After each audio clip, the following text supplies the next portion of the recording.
Hello everyone, I'm Ravi Handa and welcome to another video on Desi Fire podcast. I actually did a portfolio review, I think more than a year ago, sometime in May 2024, and I thought it would be a good time to try it out again. So this is what my portfolio looks like, how I make the decisions with respect to how to rebalance and everything. So let's dive into it. So I'm recording this video in November 2025. So I personally follow the bucket theory. That is, I divide my money into various buckets and then take a call on what should be spent where or how the assets should be allocated. So the first thing that I do is I look at the portfolio without real estate. So I've divided it into 4 buckets or 3 buckets if you want to call it. One is the cash bucket, which is the money that I have directly available. It's in very, very safe and very, very liquid assets. Then there is money which is for the medium term. And then there is money which is for the long term. So currently I have around 61% in long term, around 27-28% in medium term, and the rest is cash. Now, if you notice, cash I have divided it into 2 separate parts. One part is this cash 6.2%. This is for my expenses. Now, I don't have any money coming in. I live off my portfolio. So what I do is, whenever I need money, whenever I have a credit card bill to pay or a school fee to pay or even, to buy momos, I will withdraw money from this cash bucket, which holds 6.2% of my portfolio. On the other hand, if I have to take care of an opportunity, I have to deploy money somewhere, then that will come out of the tactical reserve. And combine these two, they form around 11-ish% of my portfolio. We'll dive deep into it, but before we dive deep into it, I wanted to showcase something else. That this was the portfolio without real estate, and this is the portfolio with real estate. So I also own a piece of land on the outskirts of Jaipur. Again, that goes into the long-term bit. And if you see here, the 60%, 61% before has now become 73 or 74% because that part has been added into it. And what that means is the other parts, which is the medium term part or the cash reserve part or the tactical reserve part, in percentage terms, they go down. But whatever decision making I have to do, I do it keeping real estate aside because I'm not going to sell that property. I don't see that happening at least in the next 5 to 10 years. I'm essentially using it as a farmhouse of sorts on the outskirts of the city. So that's the portfolio split which is there. What is not covered in the portfolio? The flat that I live in, which is the primary residence. Crypto, I have a very, very small, insignificant exposure in crypto, and even that, some portion of it went into the WazirX scam which happened where they lost, WazirX hack that happened in which a lot of money was lost. And yes, I do have a certain amount of startup equity as well. I sold my company to Unacademy, so I had some ESOPs from them. Unfortunately, just a couple of days ago, I read the news, which some of you might have as well, that the valuation of Unacademy has dropped by 80-90%. So I'll have to write that off. But I do have some startup investments which are there, which are doing well. A couple of them have given exits in the past as well. I'm hopeful for that part. But because this money is not liquid, because this decision making is not really in my hand, I don't really consider any of these when I'm making a decision. So the portfolio that I deal with, where I take a call, is essentially the bucket-based portfolio, which is in long, medium, cash, and tactical reserve. So that's from a bucket perspective. That's how I do a lot of my decision making, whether I have enough money or not. Asset allocation is a slightly different game. Now, when it comes to asset allocation, bulk of it is in real estate and equity. As you can see, 1/3 of it is in real estate. That's the farmhouse that I'm talking about. And 35% of it is in equity. There is fixed income, which is the debt part of it, the debt mutual funds. PPS is another example. There is gold, which is roughly 4% of my portfolio. And then there is the hybrid part. I'll get into explaining what hybrid is. I'm hoping that you guys will know what equity and real estate and fixed income or debt is and gold is. But once again, when I have to make a decision, I look at it without real estate because that's not really in my control, so to say. And when I look at it that way, gold is close to 6, the debt part is close to 20%. Hybrid once again expands to slightly around 22.5%. and equity is little more than half. So this is pure equity which is there. Now, what exactly is hybrid? So the hybrid part, which is here, which is a substantial portion, as you can see, is essentially products which include multiple other assets. So that is, for me, ICICI Balance Advantage Fund forms 63% of hybrid, which is essentially they do the asset allocation in equity and debt on their own. There is a hybrid equity fund from HDFC also that I own, which is slightly aggressive. And then there is the ICICI Equity and Debt Fund, which is again on the aggressive side as far as asset allocation is concerned. But bulk of it, yes, that goes into the balance advantage. The NPS, I also have some exposure in that. And so when I have to calculate, when I have to make a decision based on it, what I do is I look at how much equity do I have. So around 52% here, if I take half of it, that's 11%. So that makes it around 63%. Am I comfortable with 63% of my portfolio in equity? Yes. I try to keep my equity portfolio between 60 and 70%. At least that's what I plan to do, at least for the foreseeable future. And let's see how time evolves. But as of now, it's in the 60-70 range. I'm comfortable with it. Then what does the cash in? So now we will deep dive into what all buckets are there and how I'm actually making the decision making. So the cash bucket, this is essentially for my expenses. In the next 2 years, whatever I see the expenses might be, so all my vacations, my kids' school fee, the rent that goes for my parents, where my parents live. So they live in a rented flat. All of that comes in this 2 years of expenses. So anything I'm buying it from this. So I like to have that much of a buffer. Now, when I was earning money, I didn't really need that much cash, because there was a salary coming in. When both me and my wife were earning money, then I think I kept 3 months, or I don't think we ever kept anything, but typically what I would suggest is keep 3 months of your income in a cash bucket in an emergency fund of sorts. If there is 2 people earning, if there is 1 person who is earning, maybe 6 months is appropriate. And if there is no one earning like you are in my case, 2 to 4 years is on the conservative side. A little under 2 would also work, but you can't really have 3 months or 6 months because I have no income that is coming in. For this bucket, what I want is that the returns should be typically a percentage point more than inflation, and the money should be absolutely liquid. I'm not putting it for the long term. If I press the redeem button, I should have the money in my bank account, or I should be able to spend that amount of money as easily and as soon as possible. What are the tactical reserves? Now, this is where a bunch of stuff comes into the picture. So why do I have a tactical reserve? Because there might be some sort of market opportunity that comes in. And I do believe that there might be an opportunity which might come in the next 6 months to a year because of the way the markets have been heating up. And when I talk about markets, I mean the international S&P 500, etc., which has been fairly heated up because of all the AI bubble, so to say. I don't have a strong opinion on that, but I like to have money that in case something happens, I'll be able to deploy it. Rebalancing is another thing which comes into the tactical reserve. So last year, at some point of time, I believe that, okay, my equity exposure has become really high. So I sold that equity, put that money back into the tactical reserve. And from that tactical reserve, I did STP into a hybrid fund. I picked up the ICICI Equity and Debt Fund over the last year by doing this. So I moved from pure equity to the equity and hybrid equity and debt fund from ICICI. Asymmetric bets. So you can call it gambling, you can call it luck, or just something that I want to try. I have invested in a SEBI registered AIF, which is essentially an angel fund. So where they do the investments in various startups. Then I also invest in startups directly. Sometimes there is a friend or someone who is doing it. I have invested in one such startup that way. I like to experiment, and handauncle.com is something that I'm working on with a couple of co-founders, and I'm really, really excited about it.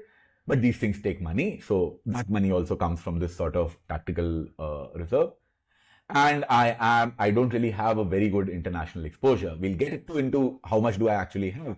But because I don't really have a significant enough international exposure, I want to use these tactical reserves to deploy and build an international exposure. Once again, because this money needs to be absolutely liquid, I take no risks with it. I expect to get somewhere from 6 to 8% of government inflation plus 1% from this particular bucket of money. So at the end of the day, this is the same money. It is invested in the same sort of assets. However, there are two uses for it, which is the cash and the tactical reserve aspect. Where exactly I have deployed this money? It is purely debt mutual funds that it is in. Yes, I have a bunch of debt mutual funds which are there, but bulk of it is in two funds, the ICICI All Seasons Bond Fund and the HDFC Low Duration Fund. Are these good choices, bad choices? I don't know. They have existed for a long period of time in my portfolio. The HDFC Ultra Short-Term Fund, HDFC Liquid Fund. There are a few others. So these are some of the names that I use. Among these, what I personally like, and I don't have a very strong opinion about any of them, is the ICICI All Seasons Bond Fund. Now, what the All Seasons Bond Fund does is, whether your money should be invested in short-term bonds or extremely short-term liquid sort of assets, or should it be invested over a long-term bonds where the duration is really high, I don't want to take those decisions. I'm not capable of taking those decisions. Let's outsource that decision-making about maturity and duration to a qualified person, which is a fund manager. And that's why I have picked the ICICI All Seasons Bond Fund. I plan to maintain this exposure as long as possible. Now, if I'm deploying that money somewhere, or if I'm eating that money, that is the reason it goes down. But eventually, I believe that I'll first spend from the others before coming to the ICICI All Seasons Bond Fund. That's probably something I'm very comfortable keeping for the very long term. The improvements. So for some of you might have seen the old video and I made a list. Okay, these are the things that I want to do. So around a year and a half ago, I had too many products which were there in the portfolio. There were MLDs, there were NCDs. I was invested in a bunch of startups which provide invoice discounting or asset financing like Grip Invest, Giraffe, Legal Pay was another one.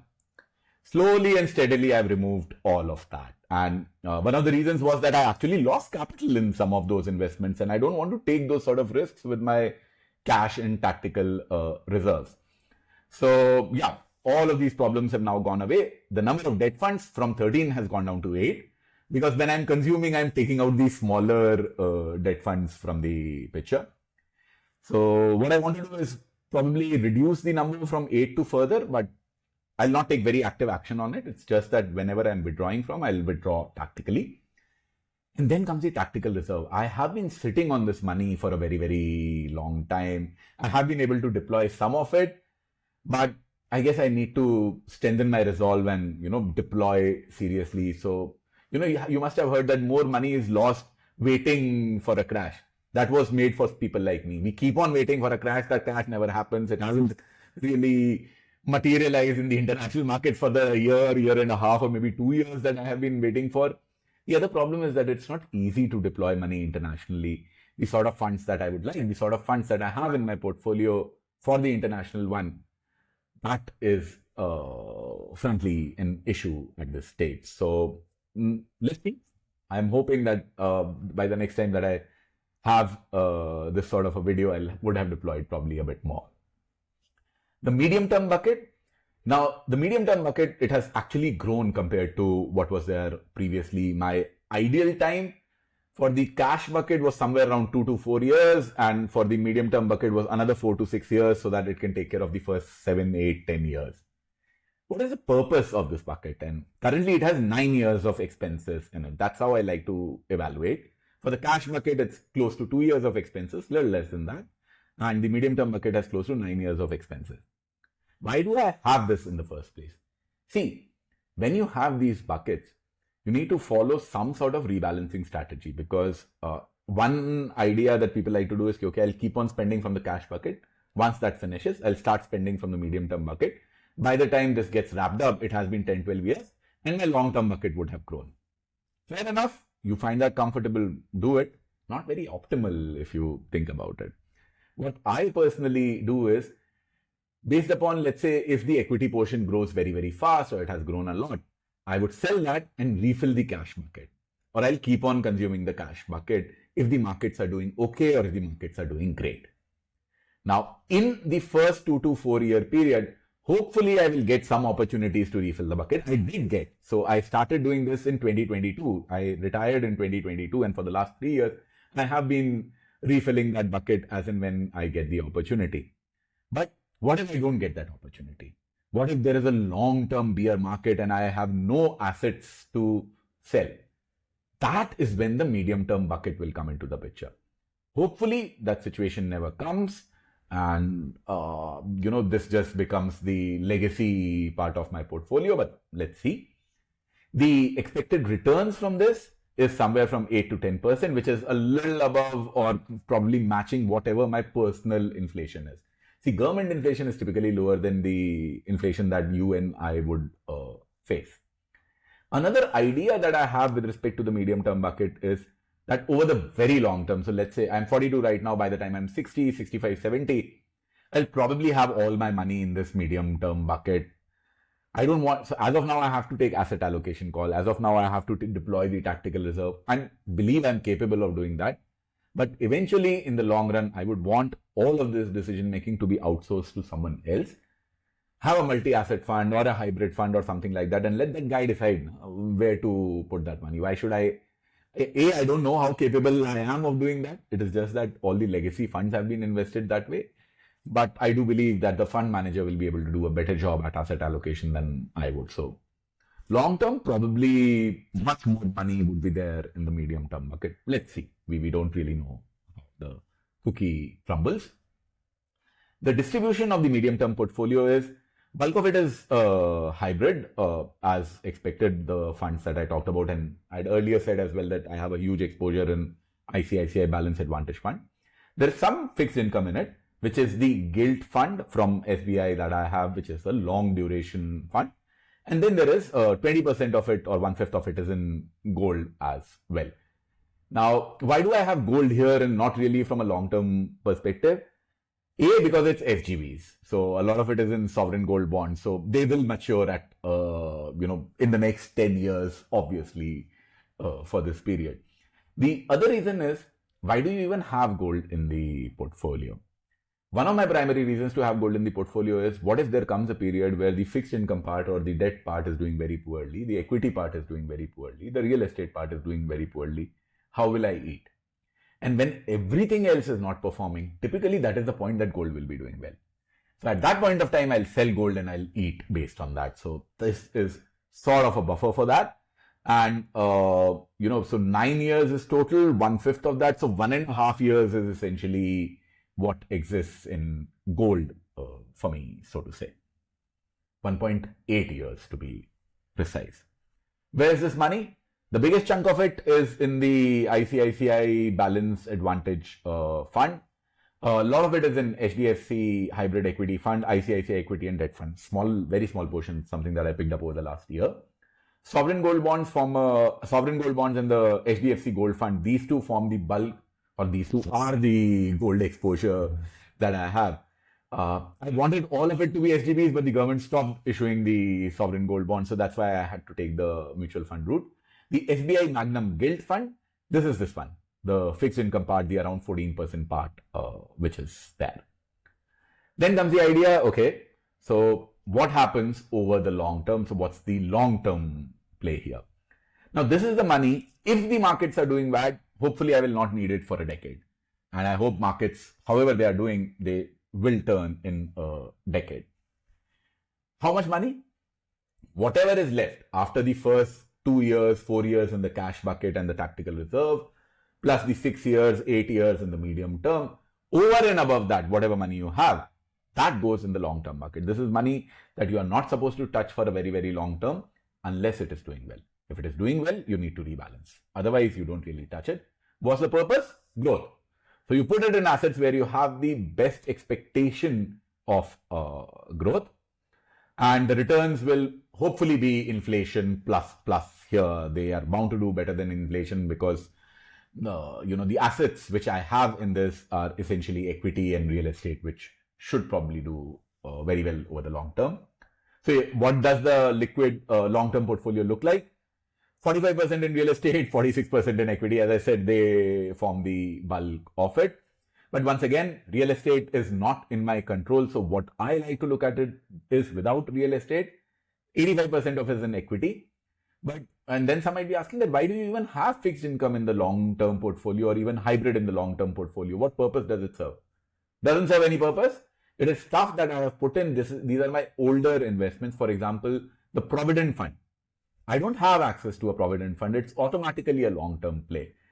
PPF, the Public Provident Fund that I have. Once again, 15 years lock-in, it is a long-term play. So that forms all of that. PF and PPF forms the fixed income part of it.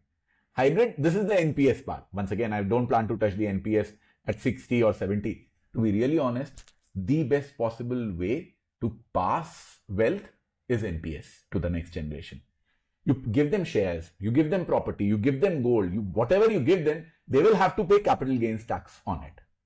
If you give them NPS, zero tax on capital gains. So for wealth transfer to the next generation, I do believe NPS is a very good ploy, and that's what exists in my long-term portfolio. What is the equity split? Since bulk of it is in equity, my equity is primarily it's large cap. It's not something that I like. It has happened this way over the years. I didn't really know how to diversify across valuation caps. I didn't really know I need to diversify across geographies. These are things that I learned later. And if I make these changes now, I'll end up paying a lot of capital gains tax. So that's why bulk of it exists in large cap. It's no way I'm recommending that, so my international exposure is around 17 odd percent, which means 83 or 82% is in India. I'm not recommending keep 82% in India. It's way too high. It is a mistake that I have made, hopefully which will get fixed over a period of time in a tax efficient manner. But yeah, it is what it is.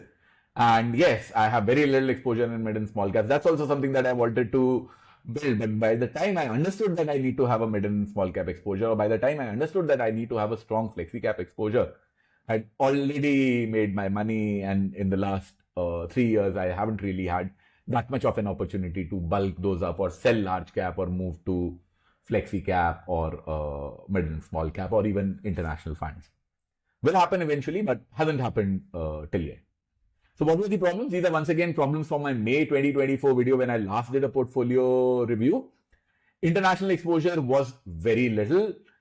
I have fixed that to a certain extent. I have a much bigger international exposure now. Also the fact that whatever money I put in the international exposure part, that has grown. I had 27 mutual funds then. That has come down to 17 mutual funds. I had 8 regular funds then. That has come down to 0 regular funds. I had 13 funds, which again picked on recommendations, some website, something or the other, past mistakes, so to say, which had less than 1% of my portfolio. There is no reason to have a fund of less than 1% in your portfolio. So I've cut down to 6. Why have I not done more? Taxes. And also the funds which are there in that less than 1%, they have done well. So it doesn't, make too much sense to push them out now. I will push them out when I'm trying to fix the problems of the others fixes, which are essentially needed. I had 4 active large cap funds. I don't really believe in active large cap funds anymore, but 2 of them still remain. HDFC large cap fund is something that remains, and SBI blue chip fund is something that remains. Both of them are really good funds. I have direct equity, 10 stocks, which is 1.5% of the portfolio. All of them combined are 1.5%. So very insignificant. Once again, laziness, why to sell them? It's there. But yes, in a tax efficient manner, I will eventually sell them over the long. So what are the improvements that I'm planning from now onwards? Buy international from tactical reserve. That is something that I haven't been able to do in the last year so much. So that's something that I plan to do. Buy non-large cap from tactical reserve. A little bit I have been able to do. The equity and debt fund is something that I have been able to buy. I plan to buy HDFC Flexi Cap fund is something that I am buying. As a matter of fact, what has happened is, and I'll probably make another video about it, is that my dad sold a property recently. So I got a lump sum, and how do I deploy that lump sum? I am planning to use, or I am, I'll be starting an STP into HDFC Flexi Cap fund from Monday, 9th of November.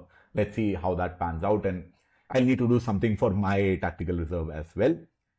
Sell regular and active large cap funds. This is something that I have been able to do compared to the previous video. I've sold all my regular funds and I've sold some of my active large cap as well.